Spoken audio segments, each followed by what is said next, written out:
Now we go to the sidechain section here. And you can have an internal or external sidechain, either one triggering. You can monitor the internal or external sidechain. And you can EQ the internal or external sidechain. So to do that, you click on the dot and you enable it here. And then we have these filters, and you can change the slope of the filter to very, very sharp or very gentle. In analog world, usually the slope of the filter is 12 dB per octave. That's the way most equipment is built. That's what you're going to see over the last 50 years for the most part. 6 dB being gentle, but in digital we can get much sharper, and analog too, so you can play with that. Be warned a little bit, if you go crazy steep on some of this stuff, it's not always as musical as a little bit more of a gentle slope, but you do what you have to do. And here we can turn this on, and I guess it's in auto mode now, and we can do some boosts. And boosting in the internal sidechain makes the compressor more sensitive to whatever frequency is boosted, which means that it needs less energy to trigger gain reduction, and that you're encouraging more gain reduction at those frequencies, even more than the input signal has. What is this good for? Is sometimes really bright sibilant stuff. If 6K, if something's kind of bright and a little painful, you can push up the 6K and the gain reduction will kick in more quickly than it normally would, make it when it's more sensitive to certain frequencies. So this is a cool way to sort of customize your compressor. And then similarly, it's critical with internal and external sidechain filtering that we do this for stuff like when we make the bass duct to the kick. We want a shorter trigger for the gain reduction, and if we have a fat subby kick, it's not going to make a tight enough sidechain, so we can filter that. Or if we put this like on a drum bus or on a mix bus, we don't want the low frequencies causing the gain reduction, so we filter them out. Same with the ultra highs too. Sometimes we want to leave those not triggering the gain reduction as well. So I do believe that that's the grand tour right there. So let's do a little bit of compression here. I'm going to, one more thing. Okay, one more thing. Let's look at the personalities here. And so again, one of the super cool things that they did here is that they gave us these different personalities, different behavior of the different compressors. So clean is feed forward. And feed forward means that the actual input signal directly causes the gain reduction. These are topologies or designs of compressors. So this is the fastest and the most reactive and the cleanest. Now, in the analog world, a lot of compressors are feedback style, feed forward as opposed to feedback. Feedback actually listens to the increase in the signal after the gain reduction circuitry. That sounds totally weird, like that could never work, but it actually does, and it makes this sort of codependent musical tracking of the signal that's really, really dope. So feed forward, the input signal exceeds the threshold, it triggers the gain reduction directly. Classic mode is feedback compressor. It's listening off of the back end of the compressor for voltage changes.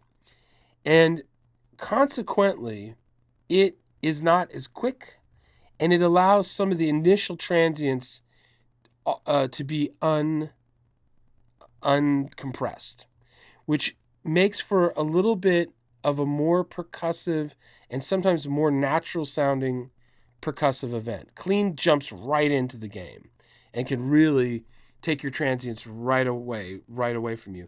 Classic, because of that feedback style of compression, tends to allow for a little bit more initial transient energy. And it's like what most of these compressors are. Opto. Now, opto, you see opto all the time, right? You see lots and lots of opto. Why do people love opto? Okay, here's why people love opto. This is why you see it in all kinds of wave compressors, all kinds of different compressors. Opto does this. If you're doing a light amount of gain reduction, opto releases quickly. And if you're doing like between 1 to 3 dB of gain reduction, if you're doing more than 3 dB of gain reduction, 5, 6, 7 dB of gain reduction, that's a lot, right?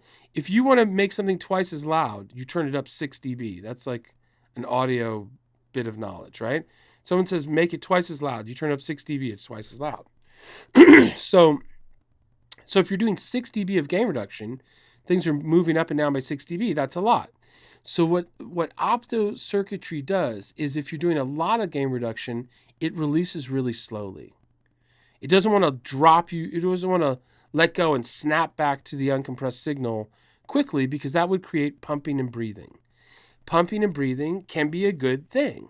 It can be very musical and it can provide a lot of energy. But if you're looking for transparent compression, opto has this really built-in cool release behavior that's smooth. So I'll say that again. If you're doing a little bit of gain reduction, it releases quickly, so you don't notice it. And if you're doing a lot of gain reduction, it releases slowly, so you don't notice it. And it is probably my favorite personality for bass compression. Opto compression on the bass is a beautiful thing. Also can be nice on vocals. So that's the third personality. Here is vocals, and if you notice, the ratio just grayed out on me for vocals. I can't touch it. It's got this sort of auto ratio thing, and it almost goes into what we were talking about earlier today. It almost becomes at this point a musical compressor, right? When they take away controls from us and they kind of auto the ratio, that's a little bit what a LA2A does, or LA3A does, or a Fairchild does. You know, as you drive it harder, the ratio changes automatically in a musical way. So this vocal personality is very cool for vocals. It's not mellow, you'll find. It's almost reminds me a little bit of Arvox from Waves. It's got a kind of, you have a variable attack, but it's a bit grabby and it's a little limitery. Is that a word? Limitery? It is now. So it can work very well, but don't feel that because it's a vocal, you have to use vocal. Don't do that. I use it sometimes, but I use clean, classic opto a lot on vocals, and it sounds great. I don't always use vocal on vocals, but try it out. It's sort of a vocal limiter vibe in a way. Mastering is for mastering, and it's gentle, but it has a grabby quality to it that may not necessarily work for EDM, right? In EDM, we're so protective. And I'll take questions in a second. But go ahead and blurt them out so you don't forget them, and we'll go back through them. In EDM, when we're compressing the master, we're so protective of our low frequency transients, because if the low frequency transients get choked, people stop dancing, and we need things to go boom, boom, boom, boom. So we're very, very careful about using things that are grabby and mastering. So although this is an interesting personality for mastering, I typically don't use it for mastering. That's the honest truth. If I was doing some rock or some instrumental, jazz or something, classical maybe could work. I don't know. It's a little grabby, so play with it. But if you find that it's too grabby for your bouncy house music, you're not crazy. I mean, you might be crazy, but that's not why you're crazy. For like me, crazy. The bus one is very, very useful. This is the closest thing to the SSL-G compressor in terms of personality. It's not grabby. And in fact, you're going to probably use this more in mastering than you would the mastering personality. That's just my opinion. It's more like a glue. It's not grabby, and it doesn't release really quickly. It's roly-poly, and it's a fattening effect, a fat maker, which is really, really cool. Punch is got a personality where it's got an attack release personality that is a little grabby and releases quick, and it can make things kind of hit very hard. Good for kicks and good for snares and claps and things that need to have a little knock to them. It's a very nice one to try. And then pumping has got, here's a fancy word, hysteresis. Hysteresis is the speed of the decay of a signal. And when you increase the hysteresis, or that drop down back to the uncompressed signal, when it's really fast, it can do a pumping effect. And again, pumping effects can really put energy into things in a way that is very, very cool. It's a little bit the opposite of this opto, right? This doesn't want to pump. This wants to pump. So really start to master all of these, use them and flip through them.